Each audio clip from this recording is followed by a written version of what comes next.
Hi folks, I'm back with another artist video.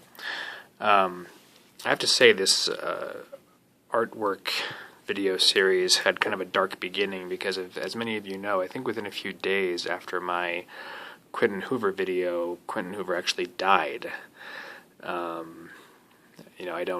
There's obviously no connection between the two, and I feel very sorry for his family and loved ones. That being said, if Douglas Shuler dies in the next few weeks, I probably will not do another artist video because that would just be too weird. Anyway, in the Quinton Hoover video, I spent a lot of time talking about how detailed Quinton Hoover's artwork is in terms of the pencil work and the line work.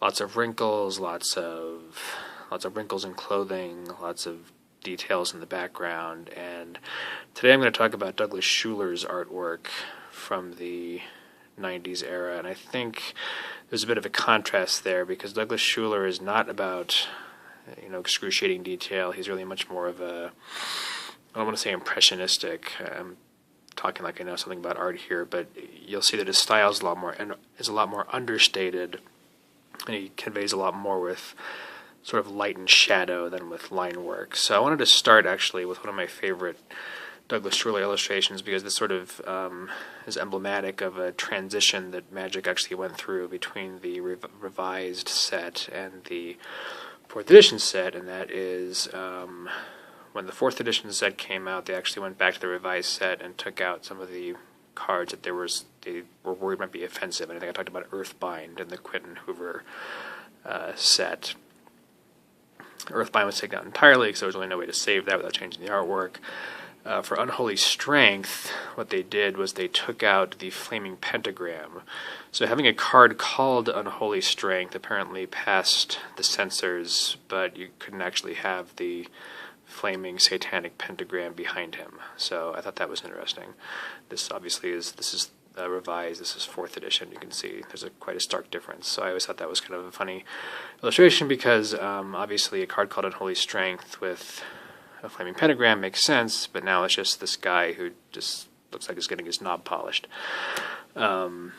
Speaking of unholy things, we have Demonic Tutor, which is another very good illustration. This is, you can see there's just not, there's sort of a suggestion of pectoral muscles here and muscle contours in the neck area. It's very detailed, it's very high quality work, and there's the pentagram here, and this is a 3rd edition card. I think this was actually taken out of the set because there was no way to save this. So I've got one. Lucky me. Force of Nature is another good example of the understated style, I think. You can see he has no mouth, or he has just sort of a shadow mouth. Not a lot of line work in the muscles, just sort of these undulating curves evoking strength. And I think the illustration that replaced this was just radically different, and it was a lot more detailed in terms of the line work. But I always thought this was cool. This is sort of, sinister-looking beast, got a formless, shapeless monster coming out of the swamp, even though he is a green card and he should be in a forest instead. Douglas Shuler drew one of the most beloved and famous cards from the 90s era, and that is Prodigal Sorcerer. This isn't necessarily a great example of his unique style. It's actually kind of just a straight-up portrait, but it is pretty cool. It's it's not your typical sword and sorcery. It's this weird. He almost looks like a sailor, like he's coming off of a like a French boat or something. He's got the cocky beret and the striped shirt. He also has a little wart there, which I think is a nice detail, kind of uncharacteristic for Shuler. This is an example of, I think, lack of attention to detail. This hand is just a mess. It bears no resemblance to a realistic hand, and it could be that because it's part of the magic, it's being deformed by the magic. But I'm not criticizing. I just think, obviously he's capable of drawing a hand if he wanted to, and I think he was just sort of letting it go as part of the magic that was going on in the scene being depicted. But it is a good example of someone like Quinton Hoover would never do. He was much more concrete and would have had a perfect perfectly rendered hand there. Also, I think his, it's the shoulder line is interesting. It's kind of unnatural in the way he almost is sort of fading away from the main action of the card, which is casting a spell on the sword. Like, the guy is kind of secondary. He's looking up. He's in the less powerful position, and we're really focused on the sword. So that's a neat way of conveying the action there. Unstable mutation. I don't really think this makes sense as a narrative. I don't know if this guy on the ground is supposed to be turning into this guy, or if this ogre-looking guy is sucking life out of him. But whatever. It's an interesting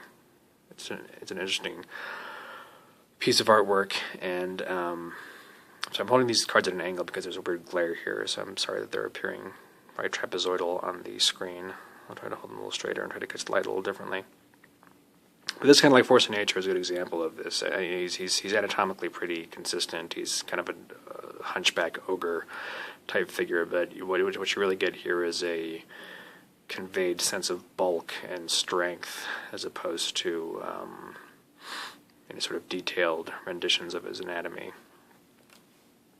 Dwarven Warriors, I'd say, is kind of an outlier. You can see there is actually quite a bit of line work here in the face and in the armor. But he even lets himself go with the additional warriors. He draws one warrior in great detail, but of course the card is called Warriors, so he has these other shadow, increasingly formless other warriors in the background, which I think was an interesting choice.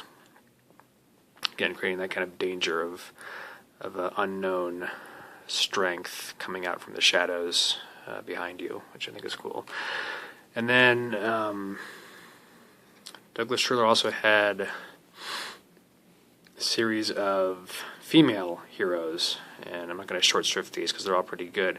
Benelish Hero, I think it's pretty clear that this is a woman. She got the cleavage going, but she is kind of androgynous. I think some of my friends and I had a debate as to the gender of the Benelish Hero as drawn by Douglas Shuler.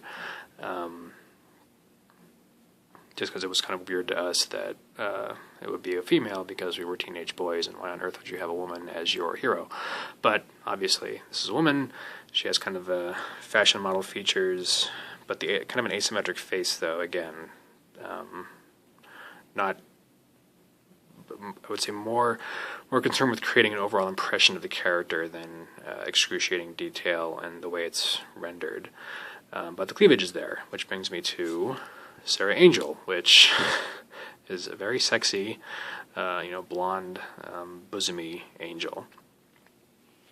Kind of making this, again, kind of ecstatic, leaning back, emotional face. It's sort of unclear to me why a warrior would be making a face like that. Perhaps she is just so upset as an angel that she has to go into battle and cause harm. She'd rather be protecting people, but it's interesting because that is a face that he likes drawing, as shown in Drain Power, which is another very curvy, sexy female form. Very similar poses, very similar bodies, very similar outfits, actually. This is kind of this weird futuristic, white vampire type outfit, I would say. And they both have this kind of ecstasy of Saint Teresa thing going with the look on their face. And again, that is something that I found it was in Douglas Shuler's bag of tricks. If we look back at the very first card I showed you, the guy he has a very similar look on his face, kind of leaning back, eyes closed, mouth kind of neutral, just overcome by some power or strength or something. And actually there's one more, to a lesser extent I would say. This guy in Unstable Mutation has the same kind of face, the guy on the ground, obviously, but it's four very different things happening. This Drain Power, this woman is having her life sucked away. Unstable Mutation, I think we're going to settle on the conclusion that he's having his life drained away in some way. Whereas Unholy Strength and Sarah Angel, they're supposed to be very powerful people. This guy he's sort of overwhelmed by the power of this unholiness that's imbuing him with this extra strength, not only strength. I'm talking in circles here, trying to sound smart. But anyway, the point is that I think he's sort of overwhelmed with the power that he's receiving. They're overwhelmed by the power that they're losing, and she is just overwhelmed, perhaps because her dress is too tight. I don't know. But anyway, I don't want to come across as criticizing Douglas Shuler. I chose him for a reason. I like his artwork. I think it's cool, sword and sorcery type stuff. He's got a unique style that I like. And but there are patterns that arise, and when you're commissioned to draw many cards with very little guidance as to what they should look like, you tend to go back to your bag of tricks, and there's nothing wrong with that. So anyway, that is my those are my completely uninformed and impromptu comments on the art of Douglas Shuler. I wish him well. I hope he stays in good health, and I will be back with another artwork video soon. Thanks for watching.